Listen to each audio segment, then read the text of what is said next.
Since May, Marion firefighters have repeatedly warned that the department is operating below its former minimum staffing level. Recent budget changes reportedly reduced minimum shift staffing from 13 firefighters and EMS personnel to 11, while required supervisory coverage dropped from 2 supervisors to 1. These are not warnings about one difficult shift. This has continued for months.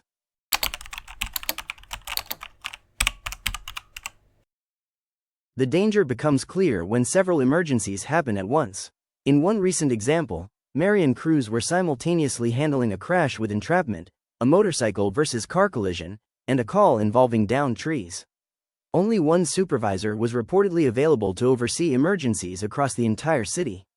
A house fire, cardiac arrest, overdose, or serious crash cannot wait until another crew becomes available.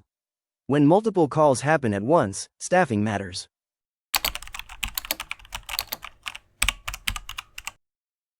Fire and EMS emergencies are measured in minutes, and sometimes seconds.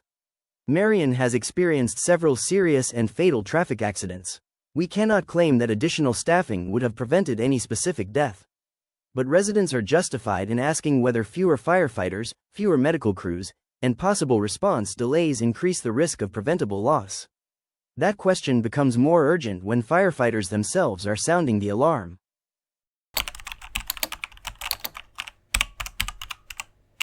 Residents should not become accustomed to seeing notices that emergency response could be delayed.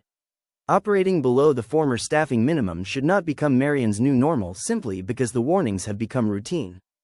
Firefighters should not have to rely on Facebook posts to convince city leaders that adequate staffing is necessary. City Council votes on the budgets that determine how many firefighters and EMS personnel can be scheduled. Budgets are statements of priority. Reduced staffing can mean fewer ambulances, unavailable equipment, firefighters cross-manning multiple vehicles, and one supervisor attempting to oversee several emergencies. Residents deserve to know why staffing was reduced, what alternatives were considered, and what council intends to do about it.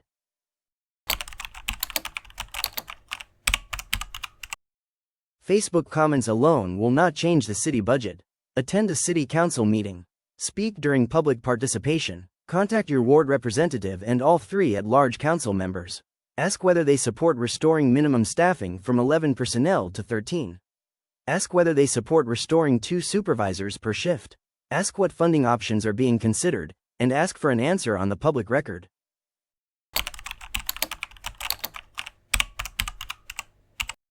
Public safety cannot become a priority only after someone dies, a building burns, or emergency crews become overwhelmed.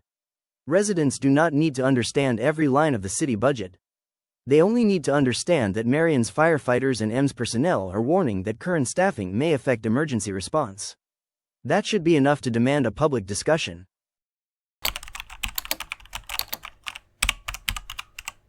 Marion's firefighters have been sounding the alarm since May. Now residents must respond, call, email, write, attend a meeting, be respectful but persistent.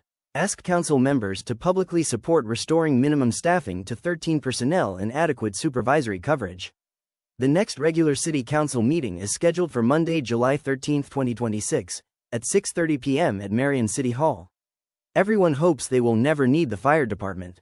But when that moment comes, Marion must have enough firefighters, paramedics, equipment, and supervision available to respond. The firefighters have warned us. The question is whether residents and elected officials will act before the next crisis.